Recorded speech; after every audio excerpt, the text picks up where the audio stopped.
राष्ट्रवादी कांग्रेस के नेता रोहित पवार ने बच्चू कडू के अन्न त्याग आंदोलन का समर्थन करते हुए कहा कि बच्चू कडू आम जनता के मुद्दों के लिए लड़ रहे हैं और हम सब उनका समर्थन करने के लिए उनके पास जाएंगे।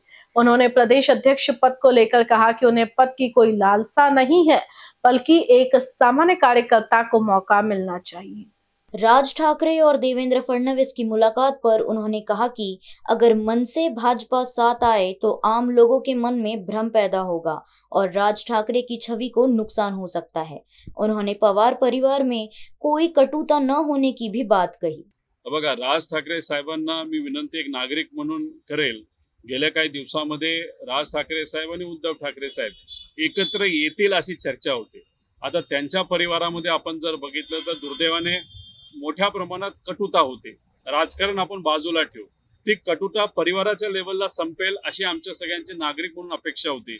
आणि तशीच चर्चा होत असताना ते वातावरण गरम झाल्यानंतर लगेचच फडणवीस साहेबांबरोबर म्हणजे बीजेपी बरोबर जर राज ठाकरे साहेब भेटत असतील तर मग आपण असं म्हणायचं का ज्या काही सामान्य लोकांच्या भावना या काही प्रमाणात ठाकरे परिवाराच्या बाजूली झाल्या होत्या, एक चांगलं वातावरण झालं होतं, याच्यातच राज ठाकरे साहेब जर बीजेपीला जाऊन भेटत असतील, चर्चा करत असतील, करतात नाही करतात हा वेगळा विषय, तर लोक चर्चा करायला सुरुवात करतील की मग हे नुसतं वातावरण केलं गेलं आणि त्या वातावरणाचा फायदा हा मनसेली कुठे वाटाघाटी करायला केला का असा प्रश्न हा निर्माण होऊ शकतो। आणि त्यामुळे राज ठाकरे साहेबांसारखा मोठा नेता त्यांचं नाव हे कुठेतरी खराब होऊ शकतं असं नागरिक म्हणून मला वाटतं। आणि कदाचित हा विषय ते नेता असल्यामुळे त्यांना सुद्धा माहिती असावा, त्यामुळे या बाबतीतली काळजी घ्यावी एवढंच नागरिक म्हणून मला वाटतं। संजय राठौड़ और अन्य नेताओं पर भ्रष्टाचार के आरोप लगाते हुए रोहित पवार ने कहा कि भाजपा नेता तबादलों में कमीशन ले रहे हैं और सरकार इस पर ध्यान नहीं दे रही है।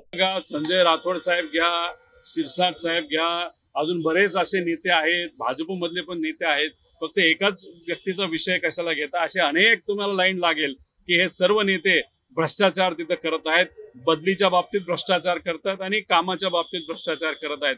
देवेंद्र फडणवीस साहेब 3 दिवसापूर्वी काय बोलले होते की या सरकारमध्ये जो कोणी भ्रष्टाचार करेल त्याच्यावर आम्ही बघून घेऊ। अहो, ज्यांच्या विरोधात भ्रष्टाचारांचे आरोप तुम्ही केले होते तेच आज तुमच्या बरोबर तिथं बसलेले आहेत आणि आज सत्तेमध्ये सरकारमध्ये असे अनेक भ्रष्ट नेते आहेत की आज भ्रष्टाचार करत आहे, पण त्याबद्दल तुम्ही काहीच करत नाही। त्यामुळे या सरकारमध्ये काय सुरू आहे ते एकमेकाची पाठ राखण करणं सुरू आहे, बाकी दुसरंही काय नाही। लोकांचं हित कुठेही मनामध्ये ठेवलं जात नाही। सुप्रिया सुळे के बयान पर उन्होंने कहा कि देश की रक्षा नीति मजबूत होनी चाहिए और पाकिस्तान से सख्ती से निपटना चाहिए। साथ ही उन्होंने बीजेपी पर रक्षा मुद्दों का राजनीतिक लाभ उठाने का आरोप लगाया। नाही बघा, सुप्रियाताई काल बोलत असताना पदाबद्दल बोलले असावे, म्हणजे पंतप्रधान हे जे पद आहे आमचं सगळ्यांचं मत आहे, जसं पूर्वी आपल्या इंदिराजींनी जेव्हा अमेरिकेला खडसावून सांगितलं होतं की तुम्ही जर आमच्या विरोधात काम करणार असाल तर आम्ही ते खपून येणार नाही, कारण भारत हा कोणासमोर झुकत नाही आणि जर तुम्ही आमच्या विरोधात आला तर आम्ही तुमच्या बरोबर लढत आहोत असं आम्ही त्या ठिकाणी समजू। आणि त्यावेळेस पाकिस्तानला गुडघ्यावर आणलेलं हे आपण सर्वांनी तिथं बघितलं। आता या अनुषंगाने त्यावेळेस अटलजींनी इंदिराजींची भूमिका मान्य केली होती, त्यांना पाठिंबा दिला होता। हे प्रगल्भता लागते आणि ती प्रगल्भता आमच्यात असल्यामुळे आज पाकिस्तान आणि भारत लढत असताना आपण जर आपापसात लढत राहिलो तर त्याचा फायदा पाकिस्तानला होऊ शकतो। ही भूमिका आमची असल्यामुळे सुप्रियाताई बोलत असताना डिफेन्स आणि याची भूमिका घेत असताना मोदी साहेबांना पाठिंबा देण्याऐवजी पंतप्रधान या पदाला, कारण का या देशाचं प्रमुख पद आहे पंतप्रधान, त्या पदाला त्यांनी पाठिंबा दिलेला आपण सर्वांनी त्या ठिकाणी बघितलेला आहे। कैमरामैन अखिलेश के साथ अभिषेक पांसी की रिपोर्ट।